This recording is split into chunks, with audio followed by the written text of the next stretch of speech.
Buwan ng Disyembre. Naglalakbay ang Vapor Tabo sa Ilog Pasig mula Maynila patungong Laguna.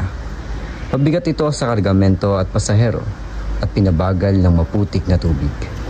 May hierarkiya sa mga pasahero. Ang mga inchik at indio ay nasa ilalim, habang ang mga praile at mga halagang tao ay nasa itaas. Bakit gumagawi sa dakong iyon ang iyong hangal na tinula? Mababaw lang po iyan, Ginang. Abay, bilisan naman ninyo. Konting tulin pa ng makina. Marahan po ang patakbo dahil tayo dadaan sa palayang iyan. Kaya esto, napakaliko-liko ng ilog na ito. Kailangang ituwid! Estang kebukado, senyores. Mangyaring wala namang magandang lawa dito sa Pilipinas. Geneso, Espacilla. Napakadali lamang na magiging solusyon sa mga bagay ninyong idinaday. Gagamitin natin ang kapangyarihan ninyong mga praile. Maghuhukay tayo ng isang tuwid na daan na babagtasin ng Ilog Maynila at magtatapos ito sa Ilog Pasig. Doon natin mismong sasara ng mismong daungan. Ito ang magsisilbing daan sa mga kalakalan sa pagitan ng dalawang bayan. Ipagpaumanhin ninyo, Ginoong Simon. Subalit ang inyong naiisip ay nangangailangan ng malaking halaga at pagkasira ng ilang kabayanan. Malaking halaga, pagkasira, at maano? Ngunit, paano ang perang gugugulin? Napakadali lamang sagutin niyan, Don Custodio. Gagamitin natin ng kapangyarihan at ang kalakasan ng mga bilanggo at wala tayong babayaran na kahit ano pa mang salapi. Ngunit, hindi ito sasapat. Magiging sapat ito kung gagamitin din natin ang kapangyarihan ng mga bata at matanda.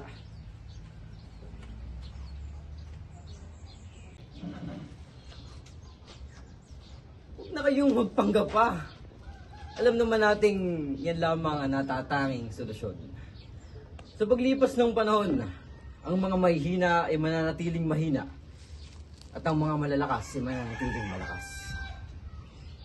Senyor Simon, ang inyong mungkahi ay magdudulot lamang ng kaguluhan. Kaguluhan. Bakit? Nagalsa ba ang Ehipto? Ang mga Hudyo labang kay Titus. Akala ko ba'y kayo nag-aral? At akala ko rin magaling kayo sa kasaysayan. Madaming beses na nangyari ang pag-iimagsikan dito. Ngunit, Padre Salvi, ang bagay na iyon ay matagal nang nangyari. At hindi na naman ninyo hayaang maulit yun. Saka, hindi ba't ang ospital sa Los Baños na ngayon kinaroroonan ng kamahalan ay nanggaling din sa sabritang paggawa sa ilalim ng latigo? Ang nangyari noon, hindi na muli mangyayari ngayon. Hindi, Padre. Ang sinabi ko ay sinabi ko na. Ang mga bagay na nangyari noon ay hindi mauulit. Kung masasabi nating mahalaga talaga kayo sa lipunan, ano pang silbi ng kapangyarihan ng mga praile kung ahayaan ninyong manalo ang himagsikan ng mga tao kaysa sa inyong kataas-taasan? Isang mulatong Amerikano. Isang Indyong Ingles. Isang Amerikano. Dahil malapit siya sa kamahalan, akala mo kung sino. Walang utang na loob. Manghut-hut ng salapi ng mga Indyo. Mag-aalahas ng huwad na brilyante. Mga Ginoo, Kapitan Basilio.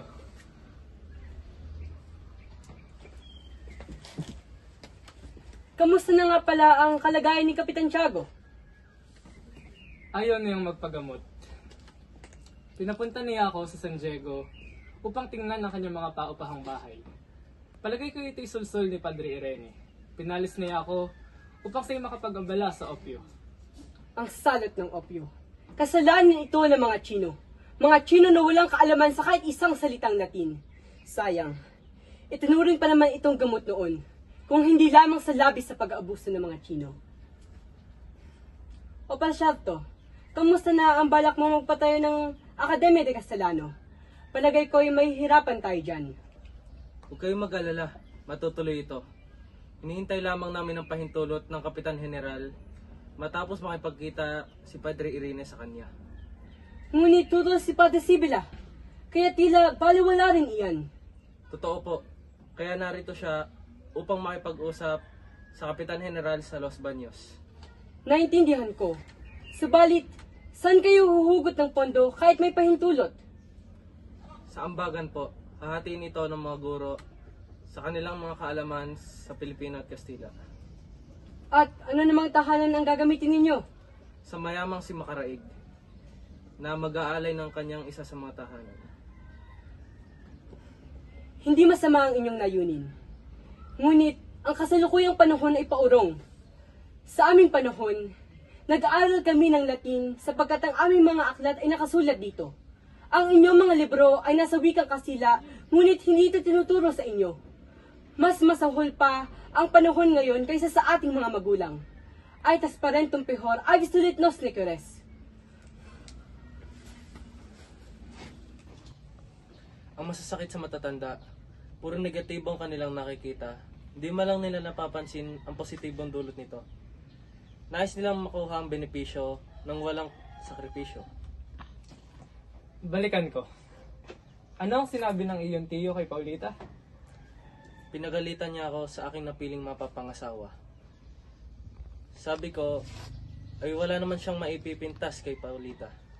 Maganda, mayaman, at mabait kahit siya'y ulila. Oo nga. Napakaganda, marangal, magiliw, at walang kapintasan. Maliwan sa isa. Ang kanyang tiya, si Doña Victorina. Tama. Basilio, naririto ka pala. Magbabakasyon ka ba? At sino nga pala yung binatang iyong kasama? Siya ba'y iyong kababayan? Nagmula siya sa lalawigan. Hindi pa ba kayo nakarating doon? Lalawigan. Ang isa sa aking mga kinabubuhay ay ang pagbebenta ng alahas. At marahil ay walang bumibili sa mga lalawigan ng aking mga binibentang alahas. Masasabi kong ang mga tao roon ay salat sa salapi. Hindi kami bumibili ng mga bagay na hindi naman kailangan. Huwag kang magalit, Ginoo. Ang aking mga nilalayon ay hindi naman para sa ikasasama ng iyong damdamin. May mga taong nagsabi sa akin na ang parokya sa mga lalawigan ay pinamumunuan ng mga klerigong Indio. Marahil ay ito ang dahilan kung bakit matatawag natin ang inyong lugar bilang isang mababang estado. Ngunit marahil ay mas mabuti pang uminom na lamang tayo ng serbesa kaysa pag-usapan ng mga bagay na ito. Hindi kita mapagbibigyan, Ginoo.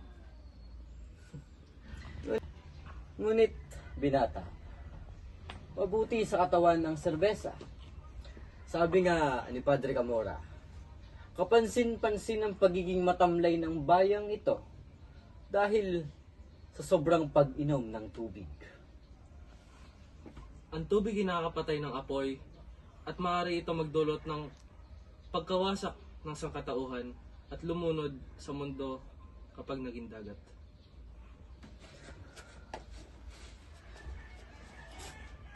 Bakit tila palaban ka ngayon, kaibigan? Hindi ko alam, ngunit nakakatakot ang lalaking yun. Hindi mo ba alam? Siya ang tinatawag na Kardinal Moreno. Minumura kapag nakatalikod at pinupuri kapag nakaharap. Dumadalaw ba siya kay Kapitan Tiago? Mula nang siya ay dumating.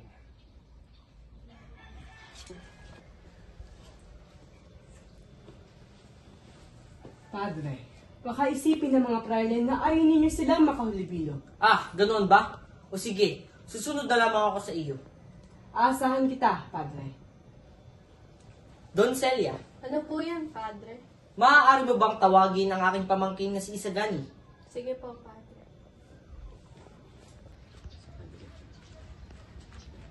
Kapitan, batid mo ba kung saang bahagi ng lawa pinaslang ang isang nagangalang Guevara, Navarra o Ibarra ba yun? Nagmasdan niyo roon. Ayon sa Salaysay, 13 taon na ang nakararaan ng si Ibarra ay tugisin ng mga sundalo. Tumalon siya sa lawa upang tumakas, subalit pinaulanan ng bala hanggang sa maglaho ang kanilang paningin. Sa bahaging iyon, sa may pangpang, ang tubig ay nagkulay dugo. Kung ganoon, ang kanyang labi ay... Matagal nang napisan sa kanyang ama sa kalaliman ng lawang ito. Hindi ba't filibustero rin ang kanyang ama? Pinakamurang libing, hindi ba, Padre Camora? Ang isang filibustero ay kailanman ay hindi magkakaroon ng marangyang hantungan. Ayos lang po ba kayo, Ginoong Simon? Parang namumutla kayo. Oo. Ayos lang ako. Si Celo, isang matandang mahangahoy ay may anak na si Tales. Nagtanim sila sa isang lupaing walang nagmamay-ari. Ngunit nung magkasakit ng pamilya, namatay ang asawa at anak niya. Di naglaon, inangkin ng mga pari ang lupa at siningil sila ng buwis. Mga anak, meron ako magandang balita para sa inyo. Ano po yun, Ama? Oo nga po, Ama. Ano po yun? Dahil sa saganang ani natin at naipagbili ko ito sa mataas na presyo ay pagpasyahan namin ni Inyong Celo na pag-aralin kayo magkapatid. Talaga po ba? Talagang napakagandang balita nga po na yan. Naalala niyo po ba si Basilio? Naroon siya sa Maynila at nag-aaral. Balita ko napakahusay niya po sa klase. Huwag ka mag-alala po. Mapag-aaral din kita sa Maynila, kagaya ng ibang mga dalaga. Talaga po ba? Napakasaya ko po! Sandali lamang, huli, baka madapa ako. Celo, andiyan ba si Tales? Oo, ano mo kailangan nila? Kailangan mo provide ng buwis. Magtutula ka ng aking ama. Ama, ano ang kailangan nyo? Kailangan mo na ulit magbayad ng buwis. Buwis, kakabayad ko lang ng isang buwan ah. Noon pa yon. Ngayon, kailangan mo na ulit magbayad ng 200 piso. 200 piso. Saan kami kukuha ng kanyang kalaking mahalaga? Hindi ko na problema yon. Kung hindi kayo magbabayad, mas mainam pang ipasaka ko ang lupain ito sa iba. Ginagawa niyo ito dahil alam niyong mahina ako at wala akong kalaban-laban sa inyo. Anak, tama na. Hindi, Anak, tama na. hindi ama. Dapat nilang malaman na pinaghirapan natin itong lupain nito. Hindi ko basta-basta isusuko ang lupain na to sa mga taong hindi kayang higitan ang aking ginawa. Eso es absurdo. Kung hindi kayo magbabayad, mas mainam pang gawin kong gwardiya sipil ang anak mong lalaki. Dakipin siya! Huwag kang aking anak! Ama! Bitawan mo siya! Huwag kang ako! Huwag kayong makialam. Ama! Itong Celo! Ano ginawa niyo sa kanya? Tumayamit ka! Ano? Aking apo! Nang dahil sa nangyari, kinakailangan ni Huli na mamasukan kay Hermana Penchang upang matubos ang kanyang ama. Apo, huwag kang umalis. Kailangan ko po, Ingkong. Patawad. Bisperas ng Pasko, dumating si Basilio sa San Diego sa ng Caromata. Naantala ang kanyang biyahe nang harangin sila ng 2 gwardiya sibil. Alto! Gandang araw po. Bumaba ka. Bakit walang ilaw ang karamata mo? Sagot! Bawal yan, kasi na sedula mo. Wala po. Talaga naman. Parang awa niyo na, mga Ginoo.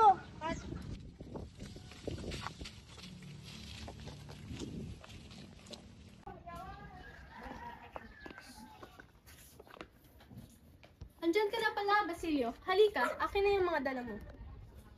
May nakahanda bang pagkain? Siyempre naman, nasa hapag na ang iyong hapunan. Hindi ka pa ba nagugutom? Sumabay ka na sa pagkain. May bagong balita. 2 sa ating mga katulong ay nakakulong. Isa ay pinatapon. At ang ating mga kalabaw ay namatay na. Wala bang ibang balita? Ang tagapagbantay sa kaingin ay namatay na dahil sa katandaan. Hindi siya nabigyan ng disenteng libing sapagkat siya ay napakahirap. Ano na nangyari sa Sagpang? Si Kabesang Tales ay nawawala. Sabi ay dinakip daw siya ng mga tulisan. Kawawang Huli. Kailangan niyang pagsibrihan si Hermana Penchang upang matubos ang kanyang ama. Oh, saan ka? Hindi ka na ba kakain? Nawala na ako ng gana. Habang abala ang lahat sa paghahanda sa misa, si Basilio ay naglakad sa lansangan, tinitiyak na walang sumusunod sa kanya. Narating niya ang matandang gubat, dating pagmamay-ari ng mga Ibarra, ngunit kinumpis ka ng pamahalaan at ipinagbili kay Kapitan Tiago.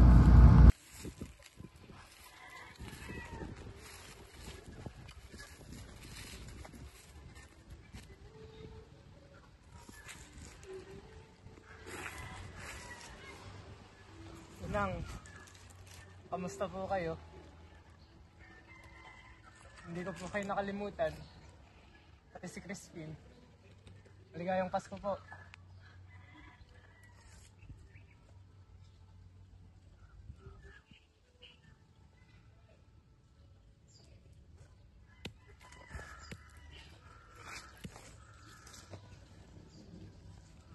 Sino yan? Ano? Si Ginong Ibarra ay si Simon? Pero paano? Ang gabing iyon. Dalawang lalaking nandoon. Ang isa ay sinunog at may tama ng bala. At ang isa naman ang tumulong sa akin. Sino si Simon? Sino si Ibarra?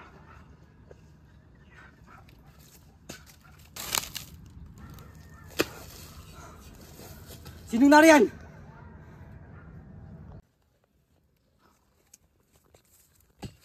Maaari ko po ba kayong tulungan, Ginoo? Ikaw! 13 taon na nakalipas. Nang tinulungan niyo akong ilibing ng aking ina. Hayaan niyong magpasalamat ako. Hindi ba hayaan pa kitang magpasalamat? Ngayon, na alam mo na ang aking tunay na katauhan. Insisigurado kong darating ang panahon na sasagabali ka lamang sa aking mga plano.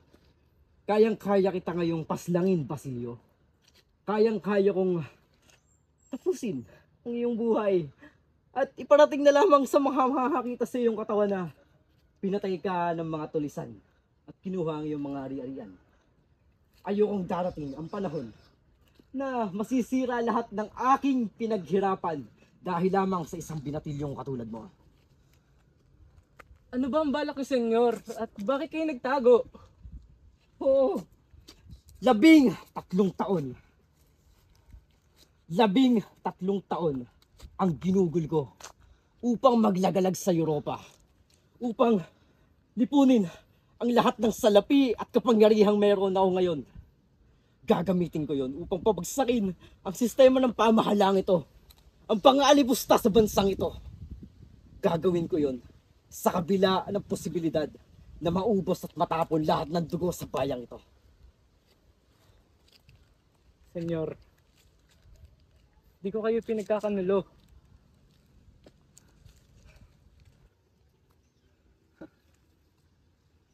Sige, ngayon na nais mo. Ngunit, hindi ba't sinira ka rin ng mga Kastilang yan? Naghirap ka rin ang katulad ko. Sinira nila ang kalahat-lahatan mo. Ginawa ka nilang alila sa sarili mong bansa. Basilio, bakit hindi ka umanib sa akin upang ituloy ang himagsilang ito? Ngunit Ginoo, Yan ang hirap sa inyong mga kabataan. Ano namang ginawa ng bansang ito sa inyo? Akala nyo ba'y makakamit nyong lahat yan sa pamamagitan ng mga plataforma, ng mga sinasabi lamang ninyo? Sa tingin nyo ba ay makakamitin nyo ang tunay na pagtrato mula sa pang-aalipusta nila dahil lamang sa ganyan? Dahil sa kapayapaan? gusto lamang namin magkaisa. Ang pagkakaisa ay magdudulot ng kapayapaan. Absurdo! Yan ang hirap sa inyong mga Pilipino ngayon. At yan din ang naging pagkakamali ko noon. Napakadali ninyong malinlang sa kanilang mga salita, sa kanilang mga sinasabing kapuri-purihan na nagmula naman sa bibig ng mga demonyo. Hindi kailanman magiging wika ang Kastila, ang pambansang wika ng bansang ito, Basilio. Hindi kailanman, hanggat may sariling wika ang bansa, ay hindi kailanman ito dapat hayaang sakupin siya ng isang bansang hindi naman pinapahalagahan ang kanyang karangalan. May sariling pag-iisip ang bansang ito, Basilio. Bakit hindi mo gamitin yung kahibangang yan at gamitin mong kalakasan? Tulungan mo ako. Alam kong magagamit mo ang katalinuhan at mga pinag-aralan mo para may saayos ang pamamahalang lihis sa bansang ito. Ituwid mo yon, Basilio. Salamat sa tiwala, Ginoo. Pero gusto ko lamang maging doktor. At dahil sa pangarap mo'y kinalimutan mo na nangyari sa iyong kapatid at ina? Hindi! Pero wala akong magagawa. Wala akong pera. Wala akong pangalan. Handa akong tulungan ka, Basilio. Para saan? Mabubuhay ba sila kung maghihigante ako? Marami lamang ang madadamay. Alam kong hindi. Wala nang paraan para mabuhay silang muli. Pero, makakamit mo ang hustisya. Ang hustisyang matagal mo na rin ninanais na kamitin. Ang hustisya mula sa kanilang pang-aalipusta. Ang gusto ko lamang ay ang tahimik na buhay. Hindi mo maaaring paubaya ito sa Diyos? Ang pagpapaubaya ay isang senyales ng kahinaan, Basilio. Walang bansang maaalipusta kung walang magpapaalipusta. At sa tingin mo ba, na kung magkakaroon ka ng marangyang buhay, ng pamilya, at ng kapayapaan, ay masasabi mong tunay kang malaya?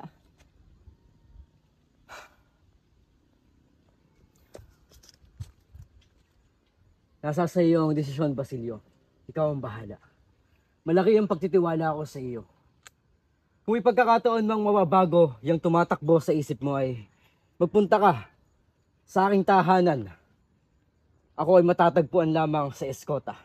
Bukas palagi ang aking pintuan para sa iyo. Salamat, Ginoo. Paalam.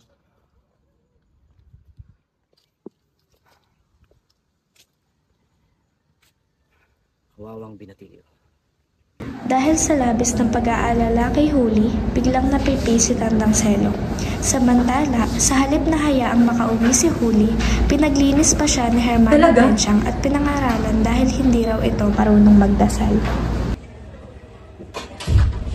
Huli, makakaalis ka na. Ha? Bakit po? Huli, pagsubok ito ng Diyos upang ipaalala na tayo makasalanan. Hindi ko po kayo maintindihan. Ano po bang nangyari kay Ikaw? Isang dalagang malapit ng ikasal ngunit hindi marunong magdasal, nakakahiya. Opo. Heto, basahin mo ito at matutong magdasal. Ngunit bago iyan, tapusin mo muna ang gawaing bahay. Hindi ka makakaalis hanggat hindi pa tapos ang iyong gawain.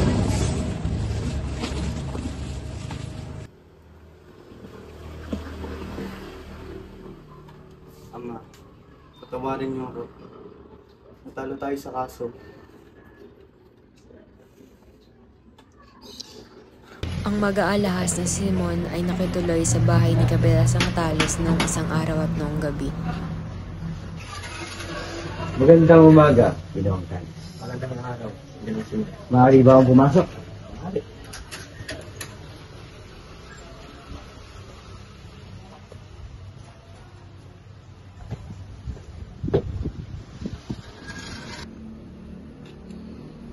Alam kong nababatid din nyo na nagbebenta ako ng mga antigong alas.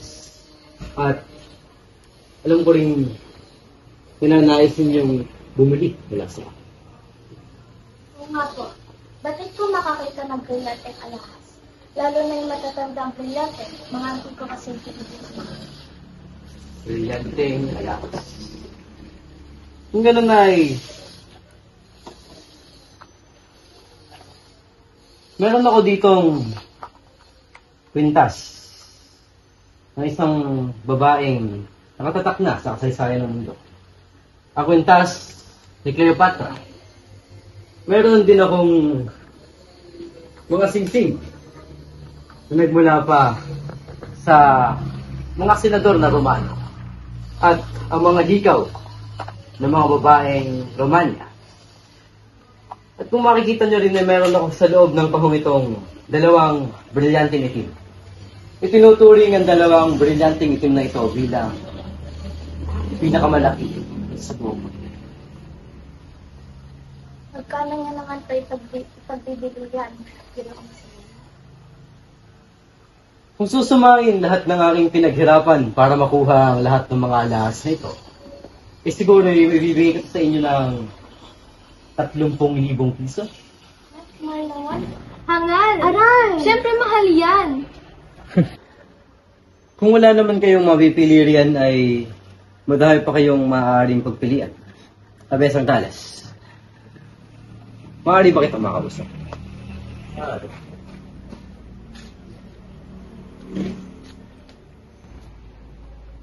Nais ko sanang itanong sa iyo kung wala kang nais ipagbili sa akin, Kabesa. Ang langit ng Maria Clara. Siya nga, hindi ko naisip yun. Sige, Ginoo. Umupo ka muna dyan at hahanapin ko. Maraming salamat. Aasahan ko ang iyong handog. Nasaan kaya yun? Ari. Ang lakit ni Maria Clara. Meron na ba kayong napili? Ginoo. Ito na ang lakit ni Maria Clara. Ang lakit ng Maria Clara. Gawa sa pinong ginto at berdeng diamante. Magkano mo ito ay pagbibili sa akin, Tales?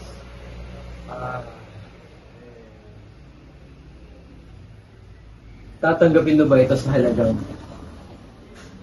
500 piso? 500? 500 piso?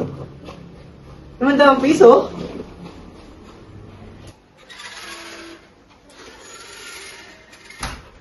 Magandang araw sa inyong lahat.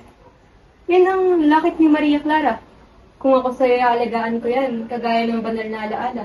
Balita ko yung nangangayayat na raw ang dating may-ari niyang si Maria Clara sa kumbento at maraming naniniwala na mamatay siyang isang santa. Pwede mong pag-isipan ko muna. Dahilan ng gusto ko muna malaman ang pahintulot ng aking anak na si Judy. Babalik ako mamayang gabi. Kung gayon ay ito muna yung aking bibigay sa'yo. Handa akong magbigay sa'yo ng gaano mang kalaking halaga upang yan mo. Talagang napukaw niyan. Maraming salamat. Maraming salamat.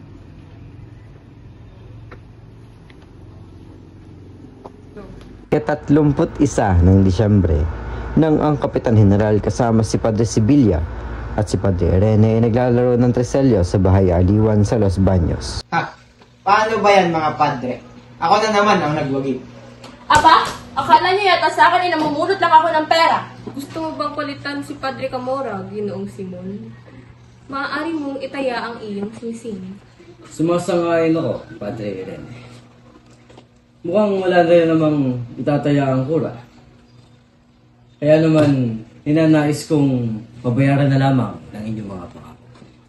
Itataya ko ang singsing na ito, kapalit ng mga kondisyong aking ibibigay sa inyo. Na sa ganoong paraan ay pabayaran niyo man lang ang mga hinihiling ninyo sa akin.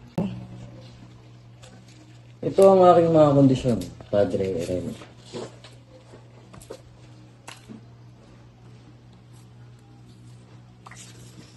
Ngunit, Ginoong Simon, ano naman ang mapapala mo sa iyong mga hiling? Masasabi kong malaki. Sawang-sawa na rin naman ako sa kakarinig ng purong kabutihan at nagnanais rin akong lipunin lahat ng mga nagkakalat sa daigdig. Ang ubusin ang mga masasama at aliunsad ang kapayapaan. Kung gayon, lalagdaan ko ang kautusan ukol sa mga sandata upang hindi magkaroon ng mga armas ang mga tulisan. Patawad, Kapitan General, ngunit siguro kinakailangan kitang pigilan sa iyong mga desisyon. Ang mga tulisan lamang ang nabubuhay ng marangal sa kanilang sariling layon at tungkulin. Sila ay nabubuhay sa kapayapaan. Kung kayo ang aking tatanungin, sa oras na ako ba inyong dakpin, ipalalayain ninyo ako ng hindi lamang kinukuha ang aking mga salapi, kundi maging ang aking mga kayamanan. Ang kasamaan ay wala sa mga tulisan sa bundok, ngunit naroon sa mga namamalagi sa bayan at syudad. Gaya ninyo. Oo, Padre Sibilia. Gaya ko. At gaya nating lahat. O siya, tama na ang biruan at sugalan. Magtrabaho na tayo at madami pa akong lulutasin.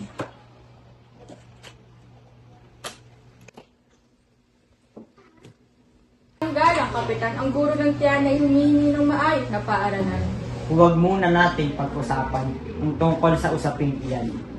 Ngayon, may maaari ba tayong pag-usapan? Maaari nating pag-usapan ang mga hiling ng mga estudyante ng paaralan ukol sa wikang Kastila. Papangahas na hiling.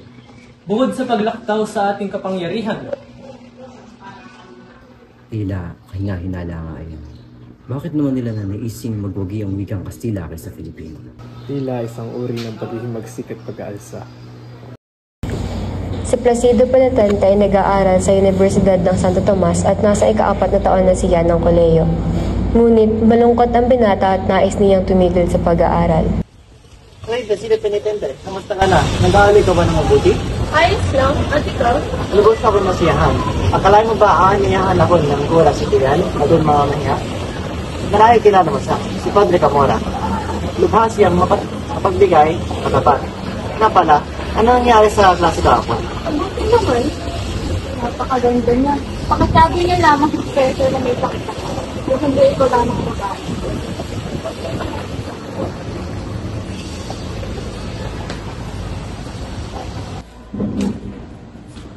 Placido Penitente. Tandaan mo sa website ko. Ano niyan? Paumanhin, ngunit kailangan ko munang mabasa. Mahaba ito, iba't lang sa kahilingan. Si Makalait, ang kanyang mga kasama ay may nagalingan tungkol sa pagkatago ng Akademya ng Wikang Kastila. Paumanhin, ngunit hindi ko lalagdaan ang kasalitang iyan hanggat hindi ko nalalaman kung para sa iyan.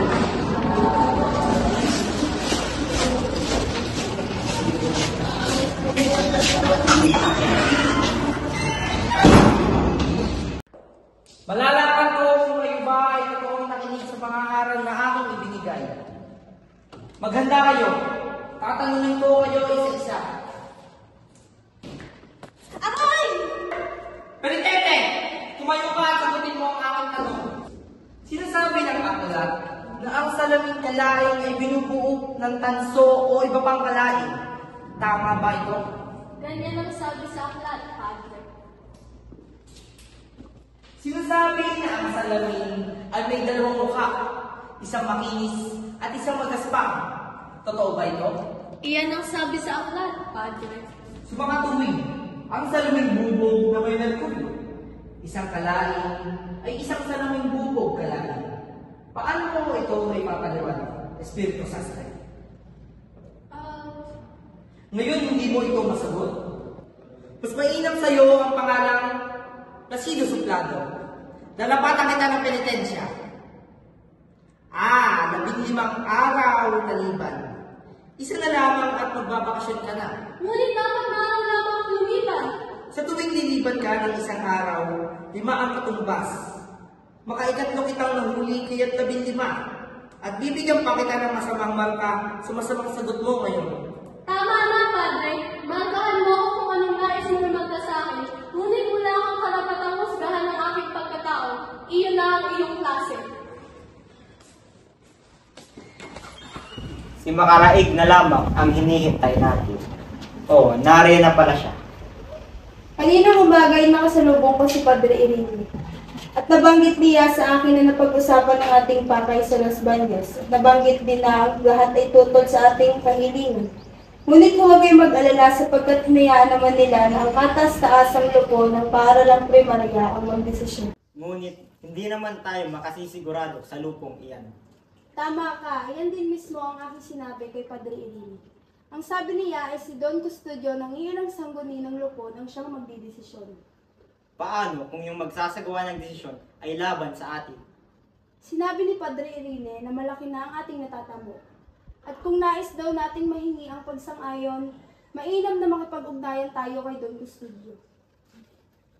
Ngunit sa paano paraan naman tayo makikipag-ugnay? Mayroong 2 paraan ang sinabi sa akin ni Padre Irene. Ang inchik na si Tirago. Ang mananayo na si Pepay. Isa pa sa paraan ay lapitan si Ginoong Pastan na isang Pilipino at kaibigan ni Padre Fernandez, ang tiyuhin ni Isagani. Wala na bang ibang paraan? Huwag ka ng maarte pa. Isipin mo na lamang ang ginhawang may dudulot sa atin ito. Kilala ko ang babae, si Matea. Di naman siguro masama kung atin mo nang susubukan ng parang hindi mahalay. Susubukan ko kausapin si Ginoong Pasta, ngunit hindi ako sigurado kung magtatagumpay. At kung hindi talaga, tsaka natin gawin ng ibang paraan. Marahil ay tama si Isagan, ngunit hintayin muna natin ang resulta ng pakikipag-usap niya kay Ginoong Pasta. Magandang umaga po, Ginoong Pasta. Ngayon ikay nasa lilim ng mga panukala. Halina tumuloy. Isagani, kamusta na ba ang kalagayan ng iyong tiyong amahin? Naway, siya'y naroon na sa mabuti. Maraming salamat po sa pangangamusta. Ngayon natitiyak ko na nasa mabuti siyang kalagayan. Kinagagala kong malaman niyo. Kung hindi mamasamahin mo, ay maaari ka pang itanong kung bakit ka naparito. Nais ko po sana kayong apalahin. May nais po akong isang duni sa inyo. At saan yan patungkol? Nagtungo po ako dito upang usapin kayo na sana'y mamagitan kayo sa aming banyo. Na sakali baka nasisain kayo ni Don Custod. Pasensya ka na. Hindi ako nakikialam sa ganyang usapin. Hindi maayos at alanganin ang aking kalagayan. Kaya kinakailangan ko pa rin mag-ingat sa aking mga ari-arian. Paumanhin po, hindi po namin ninanais na malagay kayo sa kagipitan at alanganin. Ngunit kahit kakaunti lamang po ang aking kalaman sa mga batas at mga pagpapasya, ay makikiisa kami sa mga adhikain ng pamahalaan at sisikapin siya'y mailunsad na mabuti. Ang bawat layunin namin ay isa lamang, sadyang magkakaiba lang ng pamamaraan. Kahanga-hanga ang iyong salita, Ginoo. Ngunit ipagpaumanhin mo, pagkat ako hindi pa rin sang-ayon. Lagi po sa akin sinasabi ng aking ama, naaalalahanin ko ang iba tulad ng sa aking sarili. Ito ay hindi lamang para sa aking sarili, kundi para din sa iba. Masyado ka pang bata, iyo. Hindi mo pa alam ang lahat na iyong sinasabi. Kapag ako'y naging katulad na ninyo at lumingon sa aking nakaraan at nakita ko ang aking mga gawin na para sa sarili lamang at hindi sa bayan, sa halip na matuwa ay malulungkot ako. Walang bahala na po, paumanhin po ako kayo na abala ko. Pauna na po ako. Kaawa-awang binata. Kung lahat sana'y nag-iisip at kumikilos, kagaya niya. Nagsasaya ang mga tao, naghahalakhakan, may mga nagtatabako. Sa may silid ni Quiroga, nag-uusap sila ni Simon. Quiroga! Simon, Ay, sana itanong kung nasaan na ang 9,000 pisong inutang mo sa akin. Wala akong pera. Empleyado opisyal, payente, sundalo. Lahat sila ay utang aking pero wala akong bayad. Hindi ko na alam kung paano babayarin ikaw. Tulong ka kay Quiroga. Kung gayon ay kinalulungkot kong marinig, iyan, Quiroga. Ngayon ko man din kinakailangan ng malaking halaga. Bakit? Hindi na lamang natin gawing 7,000 piso ang utang mo sa akin at bibigyan na lamang kita ng isang kondisyon. Kilala kayo sa kagalingan sa pagpapasok ng iba't ibang mga adwana, partikular na ang mga lampara, mga bakal, mga porselana, at maging ang mga baril. Sa mga kilalang mga praile dito sa ating bayan. Hihingin ko sana ang iyong tulong upang maisagawa ang aking pinaplano. Ano, pumapayag ka ba, Quiroga? Sige. Basta kikita pela. Pero, delikado kontrabando. At baka huli tayo sundalo. Huwag kang maingay. Sapagkat ngayong gabi rin ay may darating na ilang kahon ng mga baril. At gagamitin ko ito sa pinaplano kong pasabog. Dito ay inanais kong ako yung tulungan na maitago ang lahat ng ito sa iyong bodega. Sige. Hindi na ako takot. Pero, ikay mag-iingat.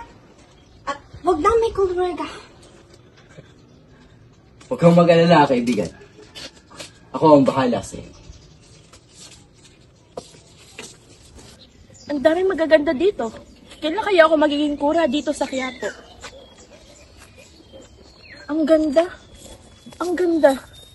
Napakaganda talaga. Asan na nga pala si Simon? Putris, natakot na yata ang Ginoo na siya ang pagbayarin natin sa palabas ni Mr. Leeds. Baka na may nangangabang mapatunayang may daya ang mga palabas ni Mr. Leeds kung kaya't wala dito. Makikita ninyong mga salamin lamang at ilusyon ang lahat ng nasa palabas dito.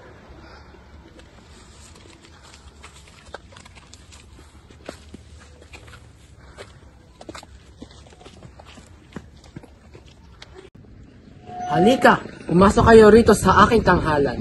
Makikita kayo rito ng isang ulong nagsasalitang pawang katotohanan. Nasaan kaya ang mga salamin dito?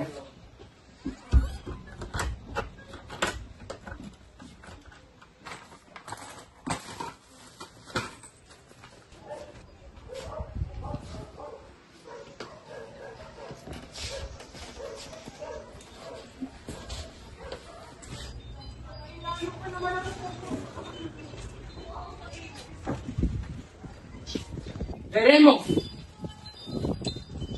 Espingi, sabihin mo sa amin kung sino ka. Ako si Imutis.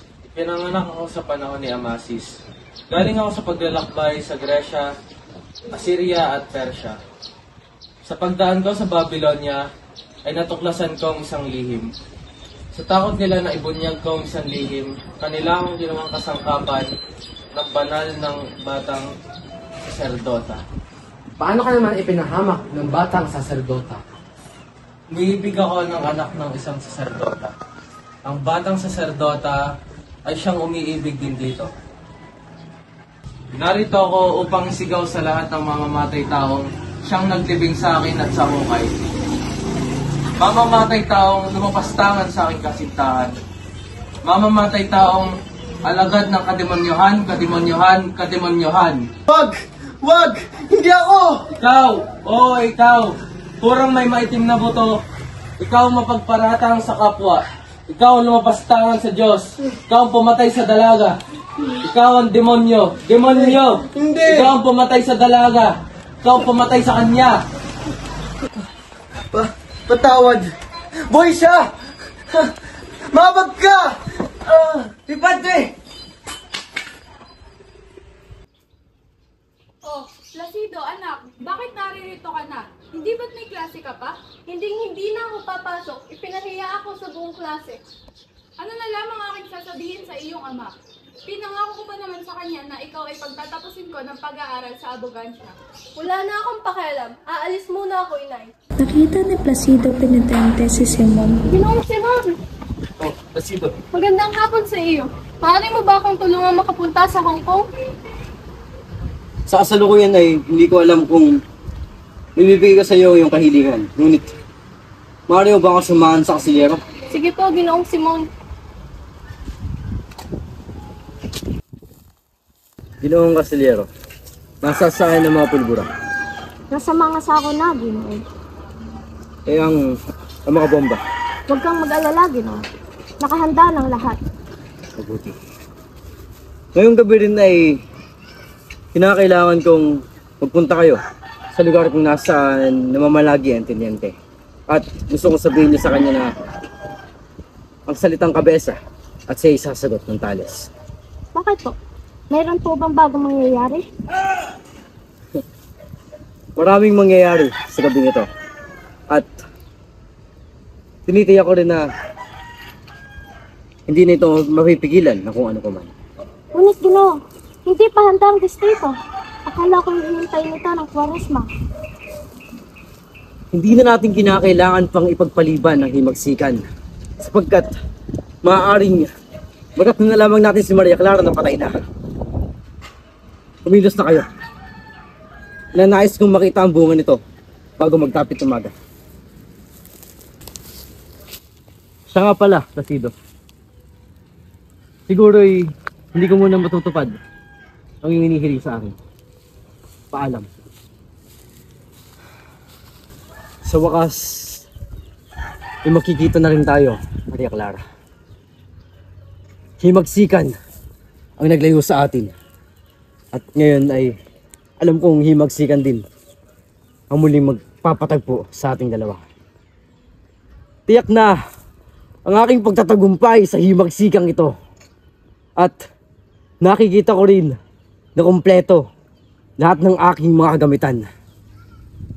Hindi na ako maaaring umurong pa.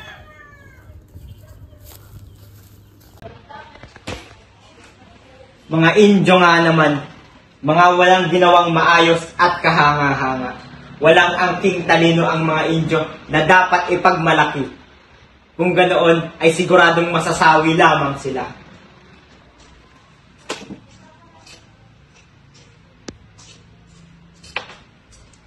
Ano ba yan? Anong gagawin ko? Ubos na ang oras ko sa pagpapasya. Kailangan mapagdesisyonan ko na ito.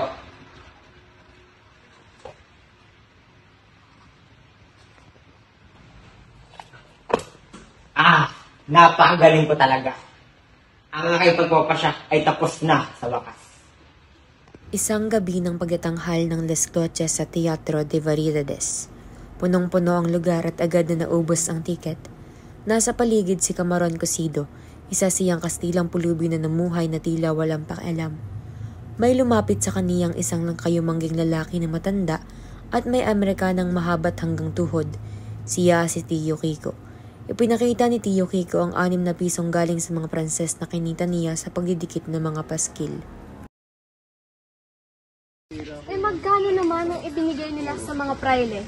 Dapat mong malaman na lahat ng kikitain ng palabas na ito ay mapupunta sa kumbento at sa mga praile. Kontra naman dito si Don Custodio, mga praile at ang mga babaeng may asawa at kasintahan na naniniwalang hindi ito kanais-nais at labag ito sa moralidad. Anumang kitain ay tiyak ilalagak para sa kumbento at mga praile. Ngunit kung may tumutol man ay tiyak ikakagalit nila ito. Ang mga praile ang may pakana kung bakit maraming tao ang dumalo sa dulaan. Kaya lamang sila narito ay upang malaman kung bakit at dapat ipagbawal ng mga pari ang mga palabas na ito. Ngunit ang totoo ay ang mga praile na pinamumunuan ni Padre Salvi at ilang mga hindi pari na pinamumunuan ni Don Custodio ay tutol sa pagtatanghal na iyon. Pinariringgan ni Don Custodio si Benzayev tungkol sa kalinisan ng budhi, pananampalataya, mabuting asal at iba pa. Ngunit ang ating mga dulang Sainete ay may mga salita at pangungusap na dalawang kahulugan. Nasa wikang Kastila naman, mga nakahalaya sa wikang Pranses. Tao ka, Benzayev, alang-alang sa Diyos. Nasa wikang Pranses, hindi dapat iyan.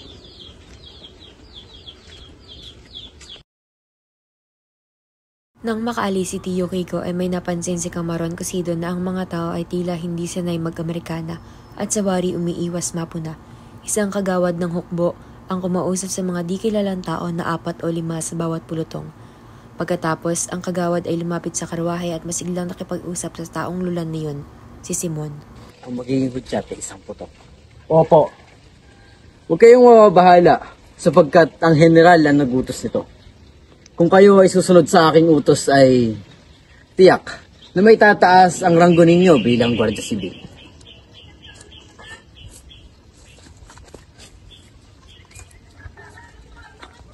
Tila may binabalak ang mga ito. Masaya ang mga manonood maliban kay Isagani na nakatanaw kay Paulita habang katabi sa palko ang karibal na si Juanito. Paano ito? Yun ba ang mga taong bundok na iyong sinasabi? Hindi, nagkamali, nagkapalit. Salamat sa kooperasyon, Pepay. Walang anuman, Pekson. Halata sa iyong mukha ang sabik ng kasagutan ng tagapayo. Tama ang iyong naisambit. Hindi ba't masyado pang maaga upang maging malungkot, Isagani? Anong nangyari? Wala lamang ito. Tayo ay matanda na, sana'y di tayo magbago. Ang ninyang iyon ay nangungulagan ng isang pag-ibig, Doña Victorina. Magaling. Hindi ba napakagaling nitong si Juanito, Paulita? Ganitong lalaki na dapat mong pakasalan. Kung bakit ba isang maruming binata pa ang napili mo maging kasintahan? Nakakairita. Nako, hindi naman tunay na artista at hindi naman marunong umawit ang mga gumanap. Sayang lamang sa oras. Oh, ano nangyari? Dumating na ang pasya ng tagapayo. Oh, ano naman ang resulta ng ating pagpapakahirap? Sinang-ayunan ang hinaing nating paaralan.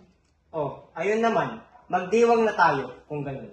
Ngunit ito'y isa ay ilalim pa sa Universidad ng Santo Tomas at ang pamamahala ng mga Dominikano.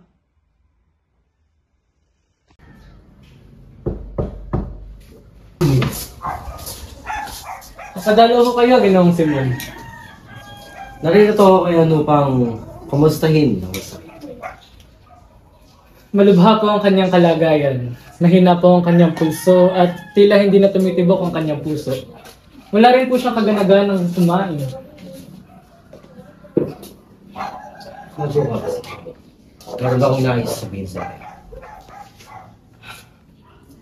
Sa loob ng isang oras, pinatitiya kong umusbong na ang mga revolusyonaryo. Papuntasin nila ang Batangas, papuntang Manila. Ito ay mangyayari lamang sa aking pag-udyat sa kanila. Dahil sa mga salapit kapangyarihang aking naipon ay natitiyak kong ako'y magwawagi sa himagsigang ito. Narito ako ngayon, Basilio, upang alakin ka. Pipiliin mo ba ang iyong buhay, ang iyong kamatayan? Ano po ba maaari kong gawin? Simple lamang, Basilio. Ninanais kong mamuno ka sa mga revolusyonaryong magtutungo sa kumbento. At doon ay kinakailangan kong iligtas mo ang taong pinakamahalaga sa akin, pati na rin kay Kapitan Tiago.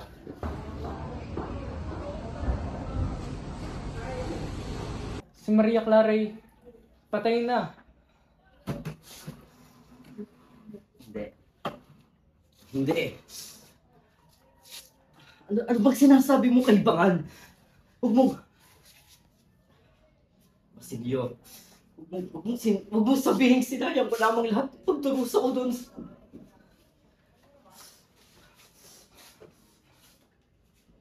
Anong sinasabi mo para sa akin? Totoo ho ito. Isinlaysay po ito ni Padre Irene sa kanyang liham. Hindi. Hindi. Hindi yan totoo!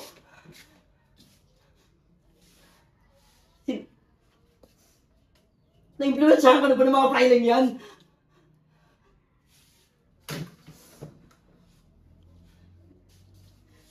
Hindi patay si Maria Clara. Nakabakod ka lamang sumugod sa kumbento. Ayaw mo lamang siyang kunin kasi natutuwag ka. Ilang araw na po siyang matamlay at may sakit. Nagtungo ako sa kumbento upang malaman ang kanyang kalagayan. Ginoong Simon, si Maria Clara. Ah! Hindi. Hindi. Hindi. Ang Simon. 13 taon na ginugol ko sa Europa.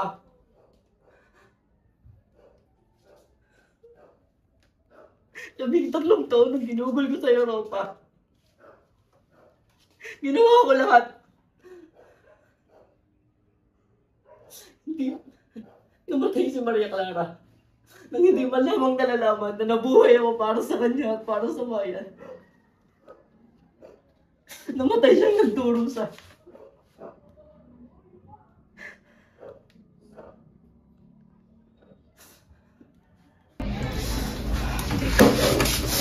Ito yung revolusyonaryo. Umatsatan ko ang mga grupo na nasa Batangas at Manila. Sumunod na araw ay nagtakda na makipagkita sa Isagani sa kasintahang si Paulita Gomez. Naglalakad siya sa Paseo de Maria Cristina bago pa man lumubog ang araw. Dumidilim na ang paligid subalit wala pa rin si Paulita. Tila nawawala na siya ng pag-asang darating pa ang kasintahan. Hoy Isagani, nasaan ang asawa ko? Oh? Sabihin mo sa akin kung nasaan ang asawa ko. Pero hindi ko po alam kung nasaan si Don Tiborcio. Sabihin mo sa kanya, patay man o buhay, gusto ko siyang makita. Sapat na ang 10 taon kong paghihintay upang makapagmahal muli. Anong palagay mo kay Juanito? Masayahin po siya, tapos mapagbiro at magiliw. Tia, nahulog ho ang inyong abaniko sa may dalampasigan. Ano? Saan? Doon ho.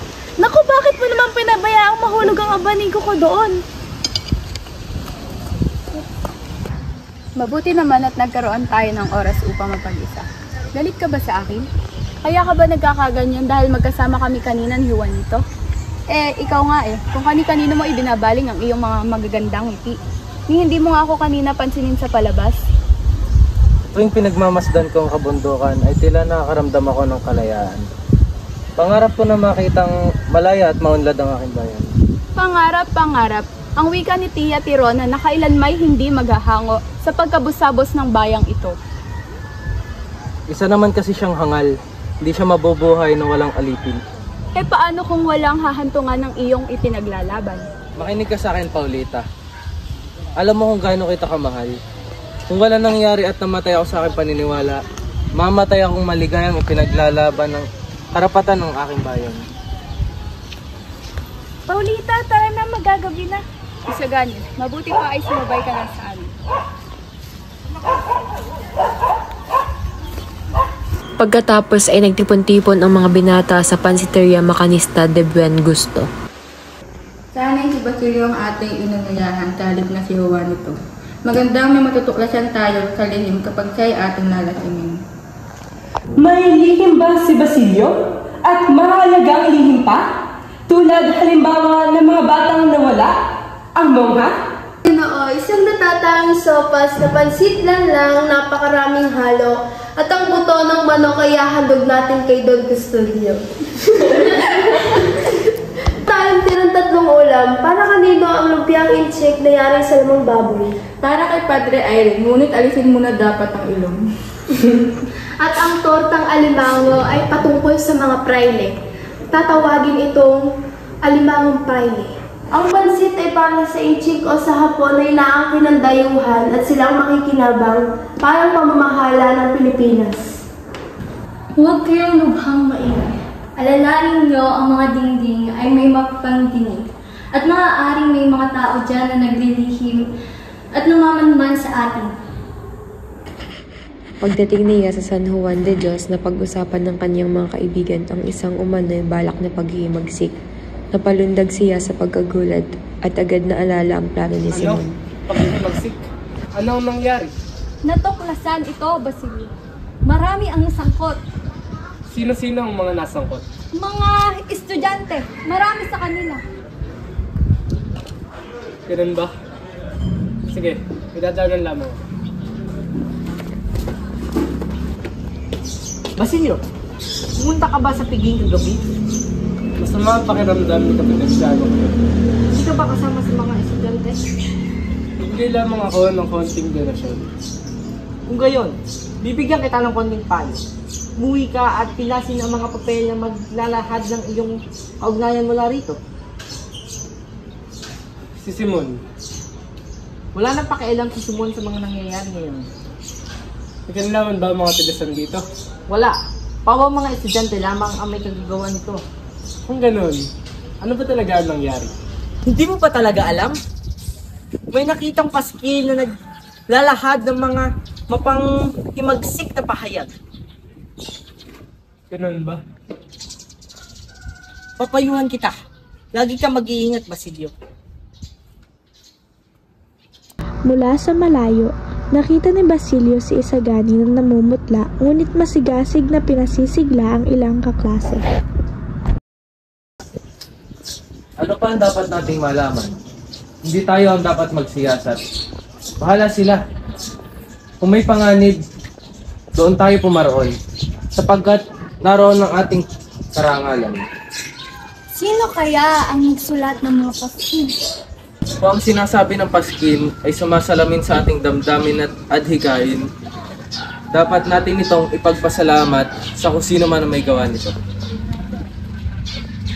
Tapos nito, tumungo si Basilio sa bahay ni Makaraig.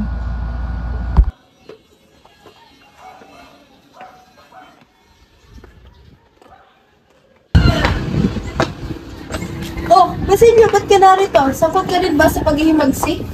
Naparito ako upang kausapin kita. Napakamarangal mga kaibigan, ngunit nung tahimik ang lahat ay inilalayo mo ang sarili mo sa atin.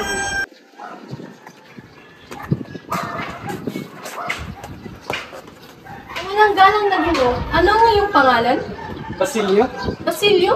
Buti na lamang at nandito ka. Ikaw ay isa sa mga pinadadakip sa amin. Ako? Bakit pati ako? Wala naman akong kinalaman dito.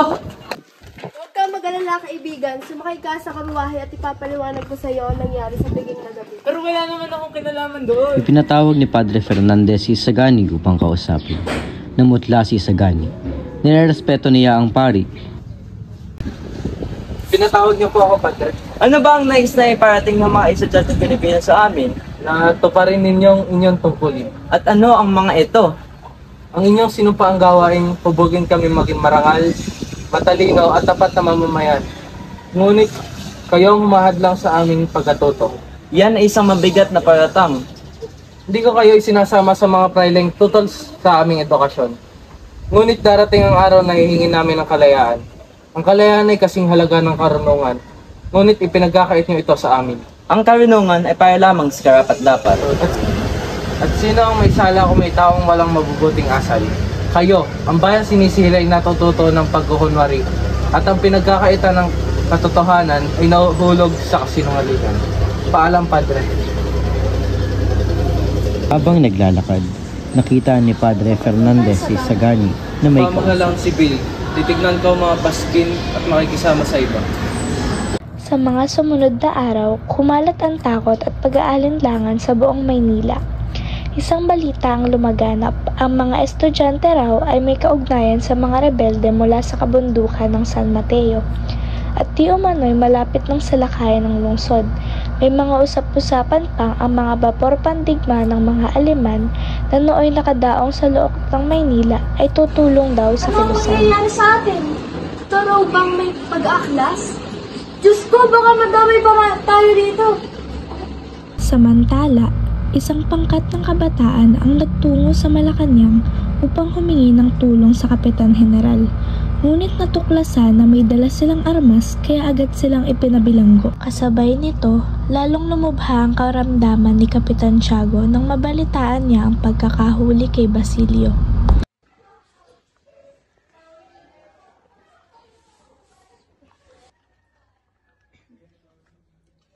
Padre, anong sinasabing hinuli si Basilio? Hindi yun maaari. Kailangan mong tanggapin ang totoo, Kapitan Tiago. Ang mga otoridad ay walang sinasanto. Lahat ng may mga kaugnay sa mga estudyante ay dinadakip at kasama na dun si Basilio. At hindi natin alam kung anong mangyayari. Padre,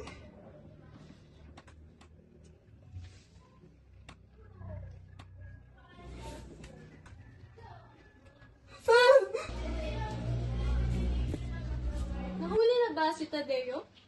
Aba, hindi mo ba narinig? Nabalil na siya. Naku, may utang pa sa akin yun eh. Ginang, hinay-hinay sa pagsasalita. Baka marinig nila kayo at mapaghinala ang kasabwat. Sinunog ko na ang lahat ng libro na pininiram niya sa akin. Ayaw kong madamay sa gulong ito. Kailangan natin mag-ingat. Nabalitaan kong nakulong din daw si Isagani. Walang isip ang batang yon. Hindi naman siya dinadakip, pero nagpresenta pa. Tiyak na babarilin din siya gaya ng iba. Ano naman kaya ang mangyayari kay Paulita? Marami siyang tagahanga. Marahil magtatanamhati siya sa gate. Ngunit hindi magtatagal at ipapakasal din siya sa isang kasila. Dadalhin ko ito sa aking bulsa, maging sa aking budhi. Sinasabing nagpakita si Kapitan Tiago sa mga mongha sa Santa Clara habang naghihingalo pa siya. Dahil daw sa mga pamisa at pamanang iniwan niya sa simbahan, iniligtas ng Diyos ang kanyang kaluluwa.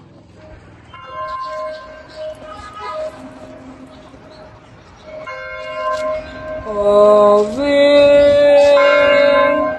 Ave, Ave Maria. Naku, sumakit ang ulo ko. Nakakarinig din naman yung puro kakakalimbang ng mga kampana.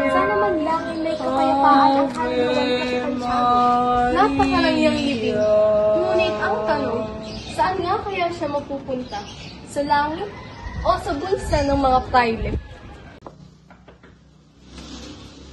Wala na balik. Nakalito po kayo. Pasok po.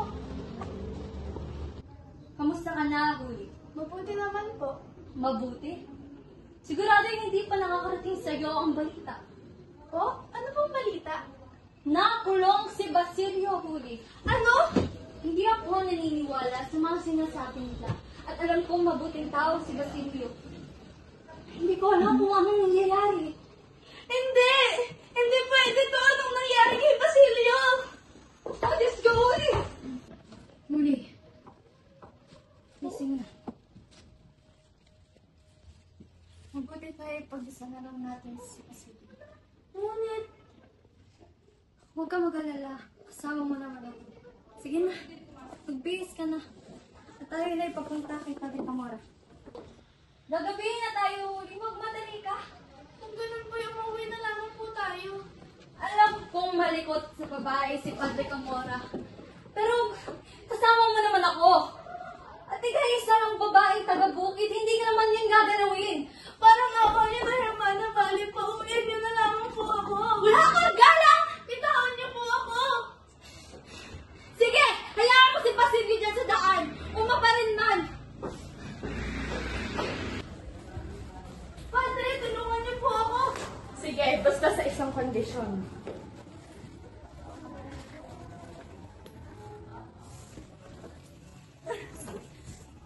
Dahil sa takot ni Huri na tangkang paghalay ni Padre Camora, hindi na siya nagdalawang isip na magpakamatay.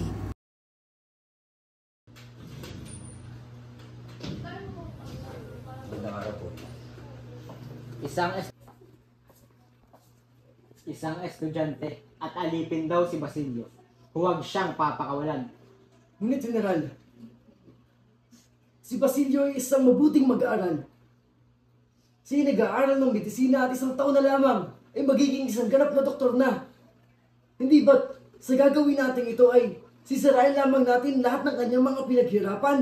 At hindi ba't mawawala na lamang ang lahat ng kanyang mga pangarap? Hindi ba'y mas mabuting mapanatili siyang nakakulong? Madadagdagan siya ng isang taon upang maging mas mahusay na doktor at upang makita ng iba na meron akong pakialam sa bansang ito. Ngunit hindi yun maaari, General. Si Basilio, siya ang pinaka-inosente sa lahat. Matiwasay siyang nag-aaral at naglalayon na umusbong at maging matagumpay sa hinaharap. Bakit hindi natin siya pagbigyan? Isa siyang inosenteng bata. At wala nga siya sa kainan at wala man lang siyang ginagawang masama. Ngunit, General, hindi ba't ang katayuan ninyo, ang posisyon ninyo, at ang lahat ng hawak ninyo ngayon dito sa bansang ito ay dahil lamang din ng pag-uutos ng pamahalaan ng Espanya? Binigyan nila kayo ng katayuan upang mamahala na mabuti dito sa bansang ito at hindi sila alipustahin. Kung kaya't bakit hindi ninyo ayusin ninyo pamamahala? Binigay ng Espanya ito para sa inyo. At dumating kayo rito. At nangako na mamamahala kayo ng ayos at walang bahid para sa kalayaan ng mga mamamayan sa bansang ito. Eh ano pa ba ang aking ginagawa? Tinuturuan mo ba kung paano gawin ang aking trabaho? Kung hindi mo ako maintindihan, ako pa ba ang dapat sisisihin? Hindi naman po sa ganoon, General. Ang tanging inaalala ko lamang ay ang reputasyon ng bansang Espanya. Minsan na lamang tayo makahawak ng isang bansa na nagtataglay ng mga mamamayan na matiisin at masunurin. Ang Espanya bilang isang kilalang bansa ay hindi kinakailangang maging mapaniil. Hindi nito kinakailangang maging mabangalipusta para masabing ito isang dakila. Para masabing nararating natin ang kalakasan. Ayokong umabot sa punto na kinakailangan ko pang sabihin na ang Espanya Bagaman tumigil nga sa pagbili ng mga alipin sa karatig bansa, isa namang gumagawa ng makasarili itong alipin. Hindi magtatagal ay ang mga bagay na ito, ang inyong pangalipusta, ang inyong paninira, at ang inyong pananapak sa kanilang kapayapaan, sa kanilang kalayaan, ang magdudulot ng himagsikan sa bansang ito. Ang himagsikan na maaaring mapabagsak sa koneksyon ng Espanya at ng Pilipinas. Pumapanig ako sa mga tao dito sa Pilipinas sapagkat alam kong sila'y matuwid, sila'y mabuti, sila'y puro. Kaysa naman pumanig ako sa isang bansang sarili lamang ang inaalala, sariling kagalingan at sariling deputasyon lamang ang nais padakilain. Kahit pa sabihin ito ay ang bansang Espanya.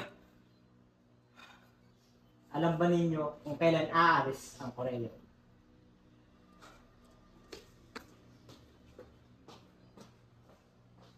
Binisita ni Sinong ang piitan upang ipaalam kay Basilio ang mga naging kaganapan. Balita po galing sa tiyan. Anong meron? Tungkol po ito sa inyong mga minamahal. Sino? Sina Huli at Tandang Selo po. Anong meron sa kanila? Si Tandang Selo ay nawawala sa nayon. Ano? Kailan pa? Si Huli, ano nangyari sa kanya? Si Huli po, Ano? wala na po si Huli. Anong sinasabi mong wala na si Huli? Wala na si Huli? Hindi pwede.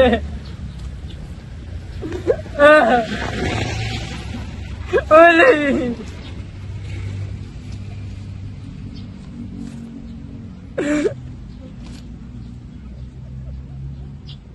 Maaga pa ay inayos ni Simon ang kanyang mga hiyas at armas.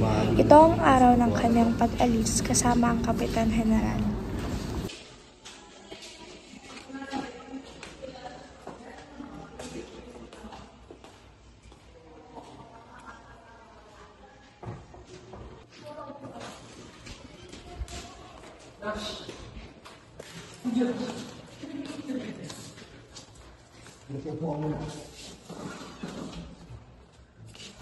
Ano nangyari sa inyo?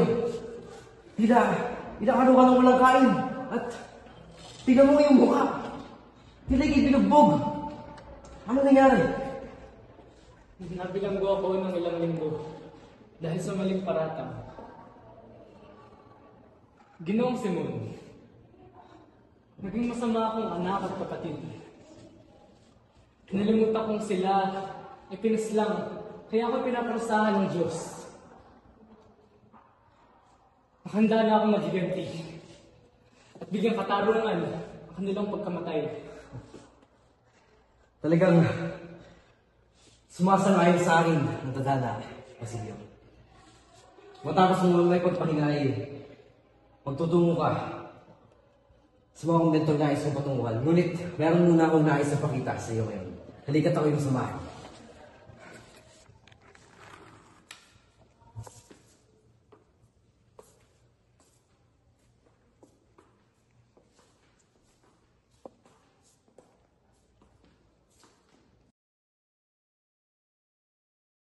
Loob ng mga lagay na ito ay meron akong kinugublig isang pakay. Matalaga na ganito na. Natitiyakan pa ako ng bagay nito, Basilio.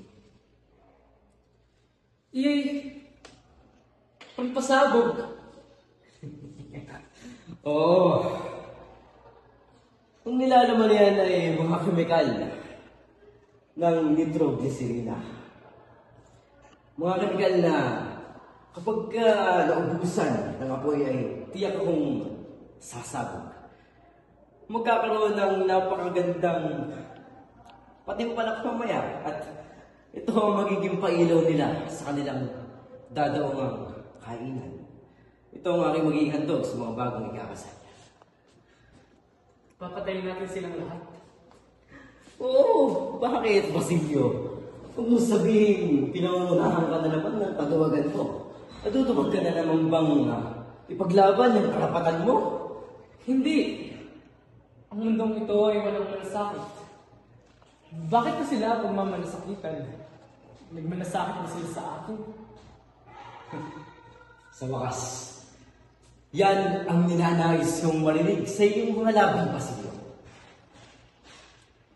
Ninanais kong hintayin mo sa labas ng simbahan ng San Sebastian sa ganap na alas 10 ng gabi. Siguraduhin mo rin malayo ka na sa kalye ng Analogue pag tumungtong ang alas 9 ng gabi sapagkat natitiyak kong ang apoy ng nitroglycerin ito ay mauupos na at malapit nang sumabog sa mga oras na iyon. Mag-ingat ka. Sige, magkita tayo mamaya. Malaking magtitiwala ako sa iyo.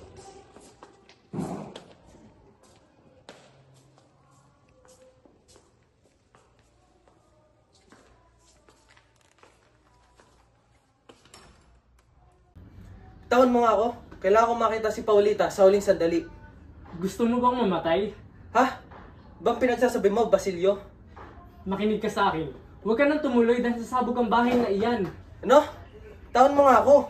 Si Paulita ay matadamay, kaya bitawan mo na ako.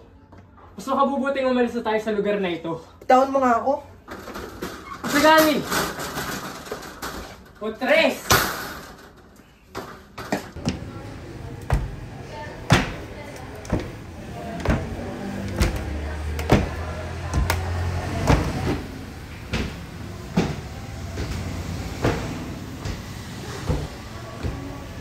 Ito'y kasinungalingan. Matagal nang patay si Crisostomo Ibarra. Ang tunay na labda ito ni Crisostomo Ibarra. Huwag kayong magpadala sa mga biro-birong iyan. Halina't ipagpatuloy natin ang kasiyahan. Hindi ba't ang kahulugan ng Manetes El Pares ay papatayin tayong lahat? Nawala na ang apoy ng ilawan. Magmadali, itaas na mitsa!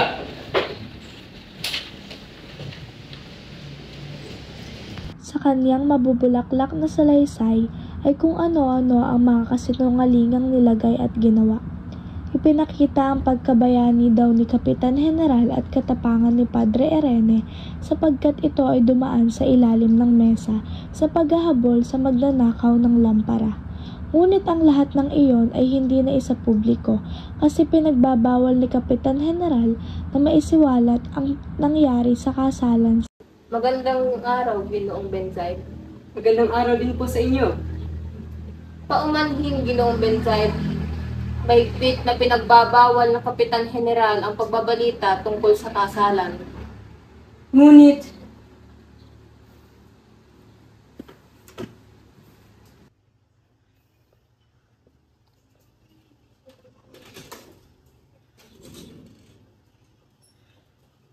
narinig mo ba ang insidente sa Pasig? Nilusob daw ito ng maraming tulisan at may natangay na 2,000 piso. Sugatan daw umano ang praile at ang 2 utusan nito.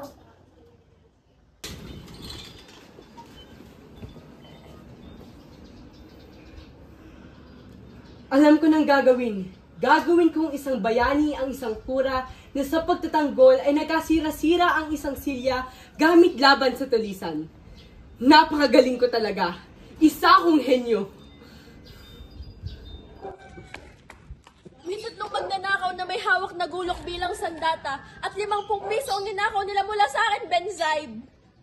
Padre, mali ang pagkakasalaysay mo. Kailangan gawing marami ang mga tulisan upang mas kapanipaniwala ang balita. Sa kabila ng pagpipigil sa balita sa mga kaganapan noong gabi sa Piging, ay nalaman pa rin ito ng madla. Naging usap-usapan ito ng lahat, ngunit palihim nga lang. Sa bahay ni Kapitan Tiago may natagpo ang supot ng pulburo sa silong, sa ilalim ng mesa, at sa likod ng upuan. Halos buong bahay ay mayroon. Iisa lamang ang maaaring gumawa ng gayon. Maaaring kaaway ni Don Timoteo o kaagaw ni Juanito kay Paulita. Dumating ang mga sibil, ngunit wala naman silang mapagbintangan ng krimen. Si Don Timoteo at si Simon na lang daw ang mga ngasiwa sa pag-aayos ng bahay na pinagdausan ng Piging. Pinaalis din ang lahat ng mga di kailangan sa investigasyon. Sunugin ang mga bahay. Mapamamayan o mataas na karinlang. Patayin ang mga lalaban. Lusog! Tama na! Makagantigin lang sa inyo! Mahimik ka na! Tumbak sila! Ako na lang! Ang mga revolusyonario, lumaban kayo! Dapat nyo datang kahit takpin!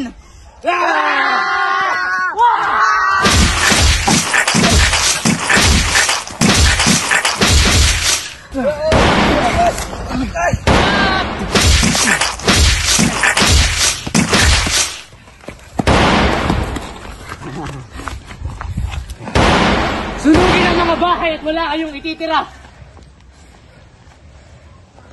Ngayon na magtatapos ang kasamaan ng pamahalaan dito sa Pilipinas! Kalayaan para sa Pilas!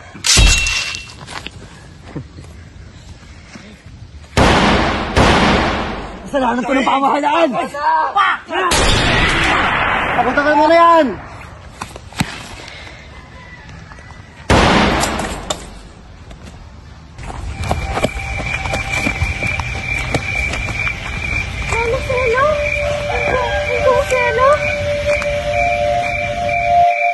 Nasa tahanan ni Padre Florentino si Simon. Sugatan ito nang dumating. May 2 araw na ang nakalipas at humihingi ng tulong sa pari. Walang pag-aalinlangan itong tinanggap ni Padre Florentino. May dala itong maleta, duguan at pagod na pagod. Ang tanging nasa isip ng pari ay wala na ang Kapitan General. Wala na itong padrino kaya tinutugis siya ngayon ng bagong Kapitan General upang makuha ang daladala nito.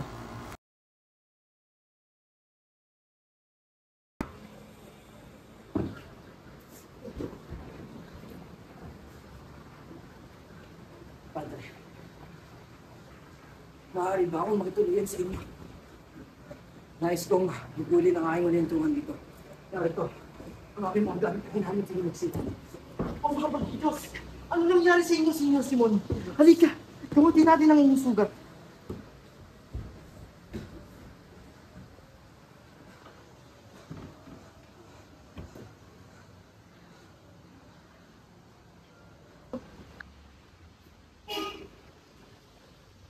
Padre, pinapatawag po kayo ni Senyor Simon. Nasa silid na ba siya? Opo.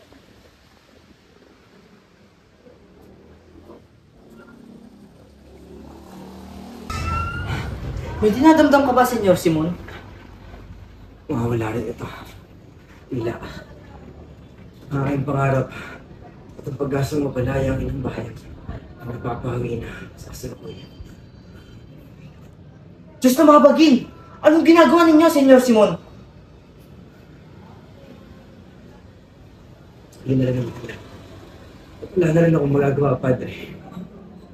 Uulihin ako ng mga prayle at ng mga guardia sibil. Bahay man, mapatay. Kaya nilang lalapas na nga. Ayokong ipunta sa libingan ng baon na mahal. May paraan para magamot ang inyong lason. Hindi na kinakailangan. Nangyari na ang nangyari. Ang nais ko lamang ngayon ay sabihin sa inyo ang aking tunay na katawan, Padre. Mapit kayo sa akin.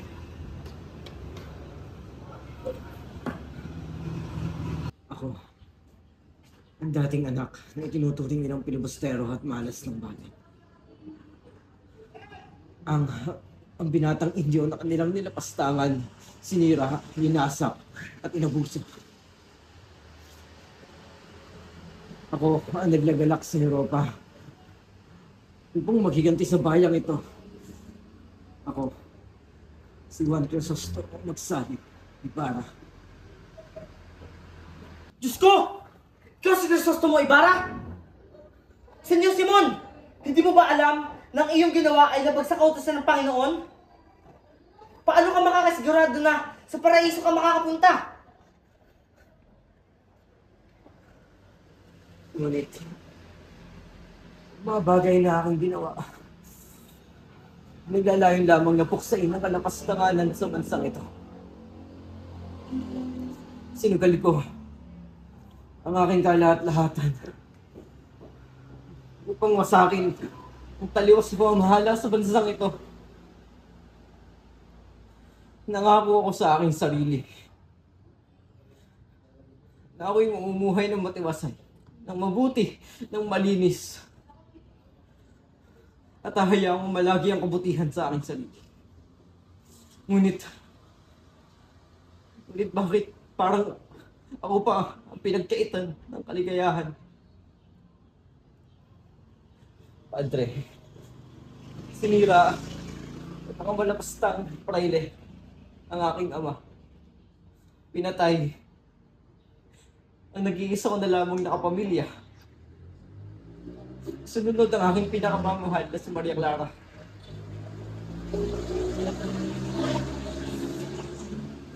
Tinapos ko ang aking mga pangarap at isinugal ang aking buhay. Tinalikuran ang pagmamahal kong binuo para sa ating bayan. Naglaganap ako sa bansang Europa upang mag-ipon ng kapangyarihan, ng kapanyagan, ng kayamanan, at ngayon nagbabalik upang maghiganti. Ngunit, bakit tila pinabayaan ako ng Panginoon? Hinayaan niyang magwagi ang mga taong mas nagkasala sa akin. Sinira ang aking mga plano. Ang mga planong naglalayon lamang na pagalingin ang bansang ito para sa kaayos. Padre, sabihin mo sa akin, bakit tila iniwan na ako ng Panginoon? Ang Diyos ay mapagpatawad, Ginoo. Sa iyong mga ginawang kasalanan, ay nakikita niya pa rin ang iyong kaginhawaan na ginawa. Padre, nais ko magpangisay bago akong namatay. Bakit niya ako pinabayaan? Hindi ka pinabayaan ng Panginoon. Ang Panginoon ay laging nasa iyo. Kasama ka hanggang mamatay ka.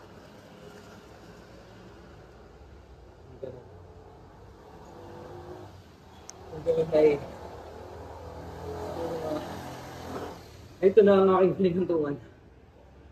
Tinatanggap ko at tadhanang aking patutungo.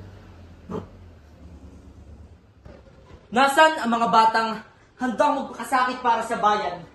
Nasaan ang kanilang mga pangarap na tagal na namin hinihintay para sa kaunlaran ng aming bayan? Mga kabataan, hinihintay namin kayo.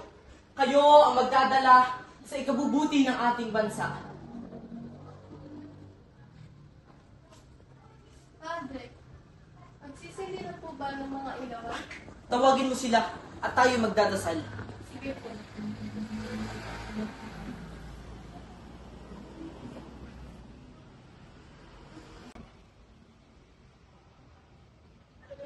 Kaawaan nawa ang nabuyod sa iyo sa pagiging masama.